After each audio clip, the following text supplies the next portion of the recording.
Kuri YouTube channel yacu kubaho neza kandi tubashimira uburyo mukomeje kubana natwe, uburyo mukomeje kugenda mushyiraho komanteri, ariko iteka turababwira tuti ibyiza nuko mugisangiza n'abandi, hari amagrupe muhuriyeho, hari abantu bumva cyagirira akamaro. Ni byiza yuko utakihererana niba wumva wakuyemo amakuru menshi kandi meza yubaka umuntu atuma urushaho kuba neza. Mu kiganiro cya none rero tugiye kugaruka none ku mirire. Turavuga ku mirire iboneye ariko mu byiciro bitandukanye. Buriya umwana ukiri mu nda ukivuka afite uburyo agira imirire yihariye kugeza ku muntu ukuze nawe ufite imirire yihariye. Tukaba rero tugiye kuganira n'inzobere mu mirire, akunze kuduha ibiganiro byinshi, turamushimira kandi bifasha abantu. Ni Bwana Jonas Ruzirakuvuka, akaba agiye kudufasha kuri iyi ngingo ijyanye n'imirire iboneye ku byiciro bitandukanye. Jonas rero tuguhaye ikaze mu kiganiro cyacu kuri YouTube channel yacu kubaho neza.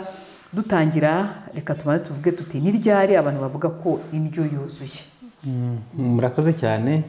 Ubundi indyo yuzuye ubundi mu kinyarwanda cyacu hano tumaze kumenyera indyo yuzuye ni igizwe n'ubwoko butatu bw'ibiribwa cyangwa ibyiciro bitatu: ibitera imbaraga, ibyubaka umubiri n'ibirinda indwara. Ariko iyo tumaze kuvuga indyo yuzuye noneho duhita tugaruka ku byo umuntu akwiriye kwitaho kugira ngo yemeze ko indyo yuzuye. Icya mbere ni uko indyo yuzuye igomba kuba ihagije. Igihe tuvuga ngo irahagije ni uko iba ifite ibikenewe byose. Nyine ubundi ibiryo tubibara mu matsinda tukavuga tuti ibyo kurya wafashe muri iyo ndyo yuzuye, ibyo wariye birahagije, birakwiriye. Ingano yabyo ingana gute? Ubwo ni quantité. Karite yabyo, karite ubwo tureba kuri nutrition value cyangwa intungamubiri zibirimo. Noneho tukareba nuko iyo indyo yuzuye irimo ibyo kurya bitandukanye. Kubera ko mu byo kurya tuvuze ngo indyo yuzuye ushobora kurya ugahora urya uvuga uti ndarya, wenda tuvuge ibirayi ni ibitera imbaraga, ibishyimbo ni ibyubaka umubiri n'imboga, ukumva wabirya icyumweru cyose, iyo ndyo yawe dushobora kuvuga ko iyo ndyo ituzuye. Kubera ko umubiri hari intungamubiri utazabona. Niyo mpamvu dusaba ngo niba uyu munsi ushobora kuba wejeje ibishyimbo, ushobora guhindura ukagura indagara, ugahindura. Niba uyu munsi wari imboga z'amashu, ejo ugahindura ukawarya dodo, warya isombe, ukakora ibishoboka byose ku buryo iyo ndyo yawe iba ikwiriye kuba ihagije, yuzuye, ihagije ndetse irimo n'intungamubiri zitandukanye. Noneho tukavuga ko iyo ndyo yuzuye nabwo ubwabyo hari ikindi tureberaho. tukavuga tuti umuntu ufite imyaka runaka hari ibyo umubiri w'umusaba, umuntu ukora akazi runaka hari ibyo umubiri w'umusaba, ndetse n'umuntu ufite ikibazo cy'umubiri cyangwa health condition. Ariko muri health condition ho tuzanamo n'akandi cyiciro gitoya wenda tuzaganiraho mu kindi gihe cya physiological demand, uko umubiri w'umuntu, ibyo umubiri w'umubiri umusaba. Ashobora kuba atari uburwayi runaka afite, ariko wenda ashobora kuba atwite cyangwa ashobora kuba akora akazi runaka. Ubu icyo gihe physiological demand ye ibitandukanye n'iy'umuntu ukora akazi gatandukanye nake. Mu biganiro tuzagenda tubiganiraho. Ariko indyo yuzuye tuvuga ko igizwe n'ubwoko butatu: bitera imbaraga, ibyubaka umubiri n'ibirinda indwara. Ukita ko bigomba kuba bihagije kwa kundi nyine bishobora kuba bihagije mu by'umubiri wawe ugusaba, ndetse n'ingano ku isahani, quantité. Urakoze cyane rero. Ako kantu uvuze ka quantité ashobora kuba ari umuntu koko usobanukiwe, azi ko ku isahani ye agomba gushyiraho ubwo bwoko butatu, ariko ugasanga niba batetse imboga, bagateka n'umuceri, bagateka wenda n'utuboga turimo indagara, ugasanga wenda aravuze ati kugira ngo mpage. Mu muco wacu usanga utuboga buri gihe tuba ari dukeya, agafata utubiko tubiri tw'imboga, agafata wenda n'utubiko tubiri tw'udushyimbo, ariko agashyiraho wenda nk'ibijumba 4-5. Ese ibyo hari icyo bitwaye? Kuko usanga akenshi mu kurya ibitera imbaraga biba byinshi buri gihe kurusha ibirinda indwara n'ibyubaka umubiri. Murakoze cyane. mu muco wacu uba usanga sinzi ukuntu byaje ariko uba usanga ibitera imbaraga bikunze kuba byinshi cyane wenda ni na byiza kubera ko byo bibarwa mu cyiciro by'ibyo bitwa ni makoro erema ibindi bikaba mikoro natiriyenti na makoro natiriyenti ibinini ubundi bijya hanini ni ibitera imbaraga ibitera imbaraga bishobonekamo kubonekamo ibyo bitera imbaraga n'ibyubaka umubiri ariko bya bindi birinda indwara biboneka mu mboga cyangwa n'amaproteine kwa kundi dushiraho udushyimbo dukeya ushobora kugira ibibazo biturutse mu kubura intungamubiri zikomoka zubaka umubiri arizo proteine cyangwa ukabura intungamubiri zikomoka mu mboga niyo mpamvu tujya tugira ibibazo ugasanga ngo umwana yarwaye bwaki ubundi muri bwaki ishobora kubibyimbisha cyangwa ituma umwana agira ibiro bikeya ubundi ni ingaruka z'uko umuntu ashobora kurya indyo imwe y'ibintu binini y'ibyo mu makoroerema ugasanga urwaje bwaki atari uko ibiryo bibuze ahubwo ari uko wenda urya uvuga uti nzarya wenda ibirayi umuceri ukarya utuboga dukeya n'ibishyimbo bikeya uzagira karansi ya poroteyine uzagira poroteyine nkeya uzabona poroteyine nkeya ubure n'intungamubiri za zindi bitwa mikoronitirima zibonekamo amavitamini n'imyunyungugu none umuntu akagira ikibazo cy'imirire mibi niyo mpamvu usanga mu gihugu cyacu mu minsi yashize batangaga ongera udufu bashyiraga mu biryo kugira ngo nibura bari bazamura urwego cyangwa ingano ya mikoronatiriyenti cyangwa vitamini na poroteyine na vitamini n'imyunyungugu rero mu kugira ngo umuntu agire ubuzima bwiza ari nako twabivuze muri kwa kundi bavuga ngo ni adequate cyangwa ibiryo bihagije byuzuje bikwiriye byose umuntu aba akwiriye kurya bya bindi binini agashyiraho n'imboga n'imbuto ndetse yewe n'amata ku ruhande kugira ngo abone intungamubiri zihagije zituma agira ubuzima bwiza kubera ko usanga abantu benshi dushobora kubana n'amakaranse atari uko twabuze ibiryo ahubwo tubana ari amahitamo mabi tugira kwa kundi kumva ngo nirira ubugari iyo nariye neza ndya ubugari n'imboga ugasanga kurya ibindi guhinduranya kwa guhinduranya ibyo kurya ntabyo twitayeho rero bikaba bishobora gutuma umuntu agira ikibazo cy'imirire mibi atari ko abuze ubushobozi ahubwo ari y'amahitamo yacu birashoboka ko wenda umuntu ashobora kuba atabizi ariko n'uyu mwanya mwakoze cyane no kugira ngo muze muri iki kiganiro tubiganireho twibutse ko abantu kurya ubundi ni nayo mpamvu hari tunabyiga mu mashuri ubundi kurya ntabwo ari ikintu cyoroheje umuntu yakumvishe ko ari ikintu cyoroshye kubera ko kwa kundi turya tuba iyo tumaze kurya tuba ibyo twariye no gutekereza neza burya ni uko umuntu aba yariye neza no gukora kubona imbaraga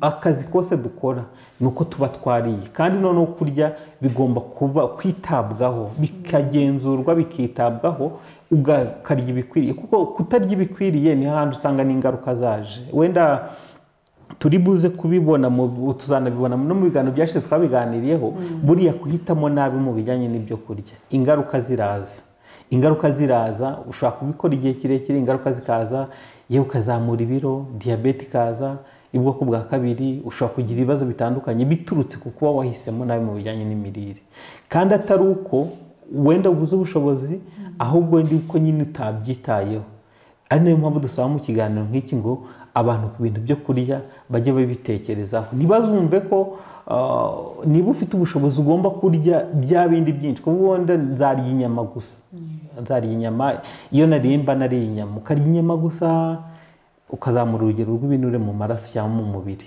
ukazamura ibiro ejo ingaruka zikaza wenda runaka ariko uyu munsi duhisemo twahitamo kurya neza kuko birashoboka urakoze cyane ubwo mpise uvuze uti duhisemo kurya neza byadufasha hari ababyeyi benshi usanga bajya kuvuza abana ugasanga kwa muganga baramubwiye bati poroteyine zabaye nyinshi gabanya amata gabanya amagi gabanya ayo maforomaje ubwo rero mpise nibaza nti abana batoya kugira ngo tunabatangizanye akure mu mutwe we yumva ko agomba kurya ibi ngibi ubwo mpise mfata nk'urugero umubyeyi arorora afite inkoko arumva ko kwipura y'umwana hadashobora kuburaho igi agomba kumuha igi cyangwa akari umupfunyikira agiye ku ishuri undi ati ngewe nka mfite inka zikamwa umwana wanjye agomba kunywa amata igihe cyose ayashakiye ibyo bintu nko ku bana bakiri batoya duhereye nko ku bana bo mu kigero cya materineri imyaka 3 kugera kuri 6 hari ingaruka bibagiraho umubyeyi amumenyereje iryo gihe, amumenyereje amata, amumenyereje ikintu kimwe kandi abona kimworoheye kubona ako kanya. murakoze cyane. ubundi mu bana kuva umubyeyi agitwite ubundi asabwa kurya neza, no mu gihe yabyaye aba asabwa konsa umwana mu mezi 6 ya mbere, agatangira imfashabere ku mezi 6 kuzamura kugeza ku myaka 2, none mu myaka 2 akaba atangiye umwana akaba ashobora kurya nta yindi support y'umubyeyi irimo, cyangwa umubyeyi nta yandi mashereka amuha, cyangwa biterwa n'ukuntu abihitamo. ariko kwa kundi duhitiramo abana bacu, ubundi mu rugo mu miryango yacu twakwihisemo kurya indyo yuzuye. Kwa kundi yarenzaho igikombe cy'amata nta kibazo, iyo niyo wayamupfunyikira amata ukayamupfunyikira akajya ku ishuri ntacyo bitwaye. Ntekereza ko bigoye ku mwana wavuga ngo umuha quantity irengeje cyane y'amata, ariko umuha nk'igikombe kimwe, n'ibikombe byacu bitoya bifite mililitiro 150 ukakimuha ku munsi, cyangwa ukamuha mililitiro 500 ku munsi, ntacyo byaba bitwaye. Yewe n'igi rimwe ku munsi. Kera ubushakashatsi butaratera imbere bavuga ko umuntu agomba kurya amagi 2 mu cyumweru, ariko uyu munsi ubushakashatsi bwemeza ko umwana ashobora kurya igi rimwe ku munsi, buri munsi iminsi 7. mu minsi 7 ntacyo bitwaye. Ubushakashatsi uko bugenda buhinduka bwagaragaje ko igi rimwe ku munsi ntacyo ritwaye. Rero no kumuha igikoma, ukamuha igikoma cy'ifu ivanze, buri abana barakora cyane, akarya gahaga, ntacyo byaba bitwaye.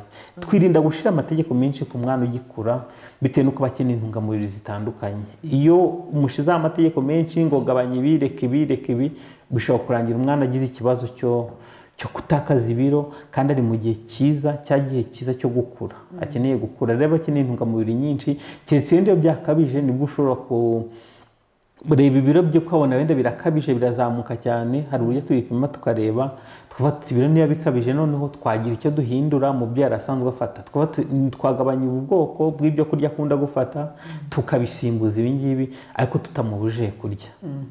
None se ni ryari indyo yuzuye ishobora gutera ibibazo?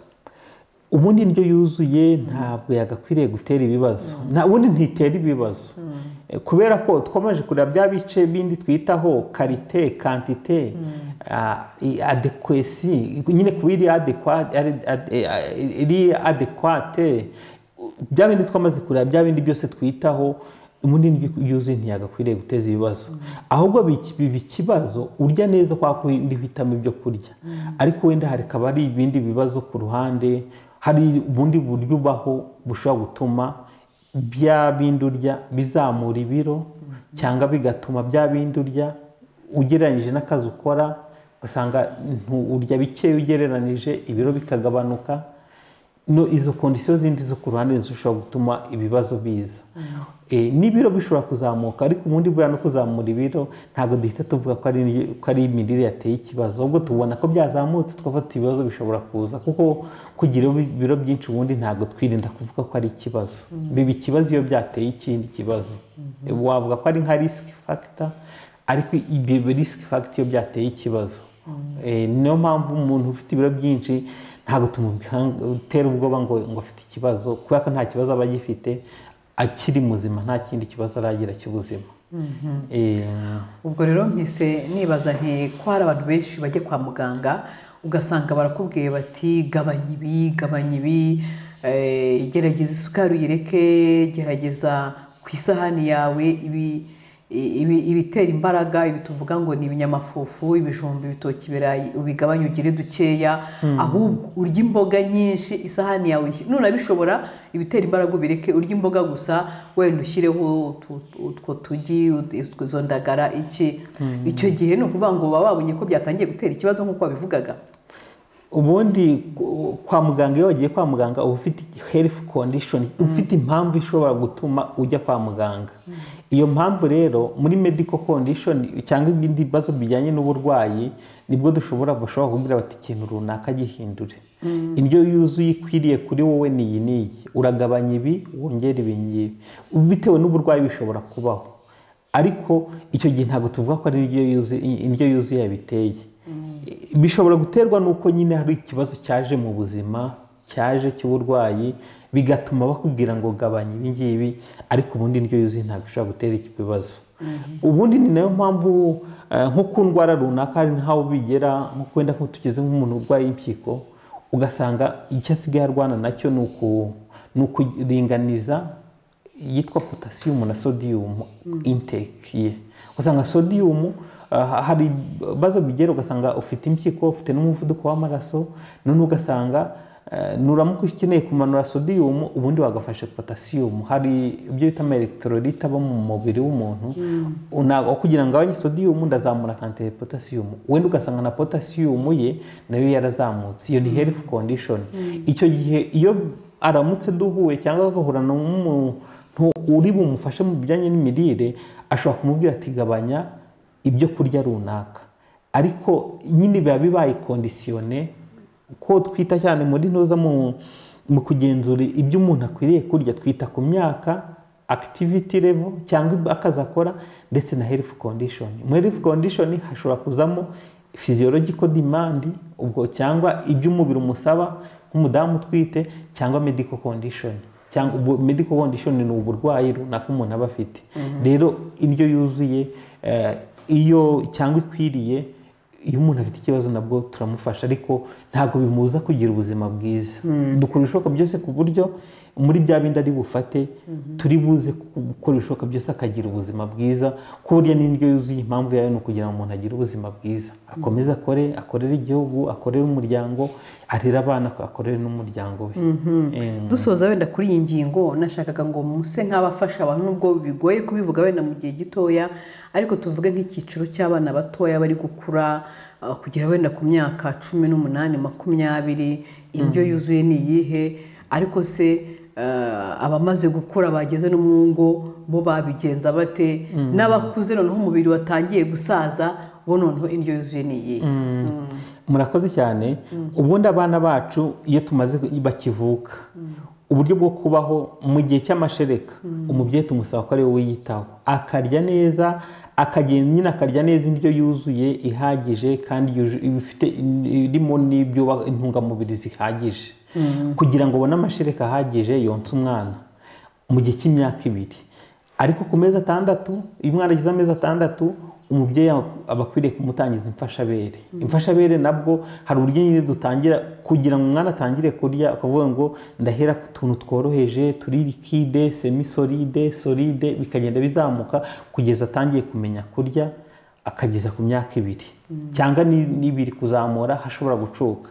Iyo yacutse nabwo kiba ari igihe ubundi kikomeye, umubyeyi aba akwiriye kwita cyane ku mwana, cyane ko nta ntungamubiri zituruka mu mashereka aba akibona, akamenya kumuha indyo yuzuye mu bihe bitandukanye. Kuvuga ngo niba umwana akwiriye kurya nka 4 ku munsi, imyaka 2 kuzamura, 4 ku munsi, nturindire cyangwa 6, nturindire ngo turarya mu gitondo, saa sita, nimugoroba nk'uko ababyeyi barya. We kuvuga ngo ndamuri mu gitondo, saa 4 harazamo agasinaka cyangwa akafunguro gato hagati, ushobora kumuha saa 4, saa sita akarya, saa 9 akaryama, yabyuka ukongera ukagira akantu umuha, na nijoro akongera akarya, kandi akarya agahaga. Wita ku rya funguro rye ryuzuye kandi rihagije. Ku muntu utangiye gukura, atangiye gutangira ishuri, waba yatangiye kurya 3, ariko nko muri uduce tumwe na tumwe nko mu mujyi cyangwa ahandi hantu, murabizi ko n'abana iyo batangiye ishuri hari akantu bamuhemba ku ishuri. Niba mu gitondo yahavuye afashe igikoma cy'ifi nziza ivanze, irimo wenda n'igikoma kirimo amata n'umugati, saa 4 ushobora kumuha wenda nk'akaji cyangwa ukamuha akayawurute, akandi kantu ashobora gufata saa 4, saa sita akarya indyo yuzuye. Bitewe na gahunda y'igihugu cyacu hari uburyo babyitaho ku buryo abana babona indyo yuzuye ihagije ku ishuri. Nimugoroba atashye ashobora kugera mu rugo akagira ahantu afata, cyangwa akarindira akarya nimugoroba. Ubundi icyo twitaho ni uko abana mu byiciro byose baba bakwiriye kwitabwaho, bakarya indyo ihagije kandi ikwiriye. Iyo atangiye kuba mukuru, atangiye kugera mu bugimbi n'ubwangavu, niho tujya tugira abana bacu batagashaka kwanga ibiryo. Nabwo bisaba kugira ngo umubyeyi nk'ijisho, umubyeyi akomeza amwiteho, amukurikirane, arebe ko umwana ko atatangiye kwanga ibiryo. Kuko hari urugero nk'abandi bana babana nabo bakamubwira bati utangiye kubyibuha, utangiye kugira gute, akaba yareka ibiryo. Bisaba ko ababyeyi bacu, ababyeyi bita ku bana bakamenya imirire yabo, ntibabiharire ku ishuri gusa nabo bakamenya ngo umwana koko yariye ku ishuri ararya. Abagize amahirwe ko mu bigo by'abihaye Imana babategeka ngo nutamara ibi biryo ntushobora. Rero biba bisaba kugira natwe wenda abantu batiga ku bigo by'abihaye Imana n'ababyeyi dukurikirane tumenye ko abana babona indyo ihagije.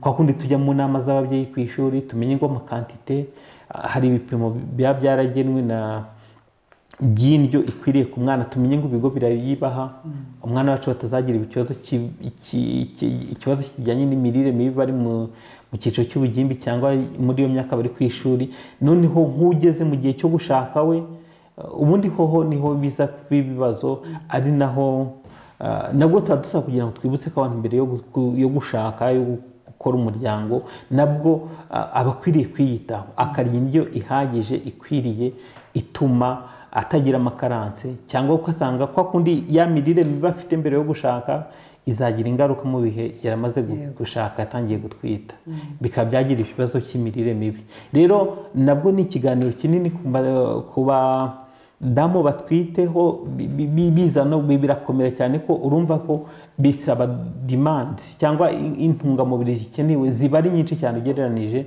nk'uko umuntu usanzwe we ushobora no kwiberaho uti niyo nagira amaraso makeya ntacyo bimbwiye, ntibindya ntibigira gute, ukiberaho uri kwifite amaraso make utwite, waba bishobora guteza ibibazo bigateza n'ibibazo umwana utwite. Nabwo hari uburyo bwihariye tuba tugomba kubibutsa ko mbere yo gutwita ubundi wakiteguye, noneho no mu gihe cyo gutwita ukarya neza. Ku bantu bakuru ubundi urengeje ku myaka 40 ubuzima bwabo hari uburyo bugenda buhinduka, amasitoke menshi y'amarizavu agenda badeprete cyangwa agenda zigabanuka amarizavu wakoze. Rero biba bisaba kugira ngo umuntu yiteho, nubwo tujya tugira ibibazo iyo umuntu atangiye gukura na peti igenda igabanuka, bikagenda bisa nkaho bigorana kurya, ariko tuyibutsa abantu bakuru ko nabo kurya ari ingenzi bakiyitaho. Noneho nk'ibyo tuzi bishobora kuba byatuma umuntu agira ibibazo cyane cyane nka calcium, twibutsa umuntu ko akwiriye kunywa amata menshi mu gihe amata ibikomoka ku mata mu gihe imyaka mikuru bikwiriye kuba byinshi ugereranije n'ibindi, akarya imboga nyinshi. Nabwo haba hatangiye kuza ibibazo by'ubuzima by'uburwayi za diyabete, umuvuduko w'amaraso n'indwara zikomoka ku binure cyangwa ku mubyibuho bishobora gutangira kuza mu myaka mikuru umuntu atangiye gukura cyane. Nabwo tukamwibutsa ko biba byiza kwita ku ndyo ihagije, ya yindi ikwiriye twabonye indyo yuzuye irimo ibyo ku mubiri birinda indwara n'ibitera imbaraga, bitera imbaraga birinda indwara n'ibyubaka umubiri. Ibyo byiciro by'ibyo kurya akomeza akabyitaho, kuko iyo ubyitaho niyo tugeze nko mu gihe cy'uburwayi tukavuga ngo tugiye kubaransa cyangwa kugira uko tubiringaniza, n'ubundi ni nabyo dushingiraho, tukashingira ko bigomba kuba bihagije, uko bigomba ko bigahinduranya, nturye indyo imwe kugira ngo utazaguteza ibibazo cyangwa ukagira intungamubiri ubura, ukanywa amazi menshi. Ibi bintu byose tukabyitaho kugira ngo turebe ko umuntu akomeza kugira ubuzima bwiza, agakomeza kuba gutanga umusaruro. Turamushimiye cyane Bwana Jonas, ni inzobere mu mirire. Ku bazakenera wenda ibindi bisobanuro byihariye turaza gushyira telefoni ye muza kubona kuri screen, ku buryo mwamwifashisha abakeneye ubufasha bwihariye akabafasha, kuko nibyo yazobereyemo, ni ugufasha abantu, ni ukubafasha kugira ngo imirire ibyo murya bibagirire akamaro aho kugira ngo bibatere indwara. Kandi umuntu ashobora kubifata ibyo afite byose ukabifata ku rugero rwiza kandi birimo izo ntungamubiri. Ubwo rero turizera ko mufashijwe. Ku bindi telefone murayibona, muraza kumuhamagara. Murakoze, mukomeze kugira ibihe byiza.